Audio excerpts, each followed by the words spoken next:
1MDB வழக்கை பிளவுபடுத்தும் வழக்கு என்று PKRின் முன்னாள் துணைத் தலைவர் ரவிசி ரம்லி வர்ணித்துள்ளார்.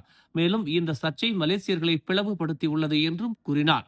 இந்த வழக்கு தொடர்பாக பொதுமக்கள் தங்கள் உணர்ச்சிகளுடன் சமரசம் செய்து கொள்ள வேண்டும் என்றும் அவர் அழைப்பு விடுத்தார். முன்னதாக உயர்நீதிமன்றத்தின் தீர்ப்பை ஏற்கவோ அல்லது எதிர்க்கவோ அனைவருக்கும் உரிமை உண்டு என்று அவர் தமது முகநூல் பதிவில் தெரிவித்துள்ளார். முன்னாள் பிரதமர் நஜீப் ரசாக்கை தொடர்ந்து ஆதரிக்க பொதுமக்களுக்கும் உரிமை உண்டு என்று அவர் கூறினார். இருப்பினும் யாரும் தங்கள் கருத்துக்களுடன் உடன்படுமாறு மற்றொருவரை கட்டாயப்படுத்த முடியாது என்றும், முடிவு எதுவாக இருந்தாலும் இந்த மாறுபட்ட கருத்துகள் நீடிக்கும் என்றும் ரபிசி கூறினார். இந்த வழக்கு உணர்ச்சிகளால் நிறைந்துள்ளது என்று அவர் சுட்டிக்காட்டினார். எனவே இந்த 1MDB அத்தியாயத்திலிருந்து எதிர்கால சந்ததியினர் பாடங்களை கற்றுக்கொள்ளும் வகையில் அதனுடன் சமரசம் செய்து கொள்வது நம் ஒவ்வொருவரின் பொறுப்பாகும் என்று அவர் கூறினார்.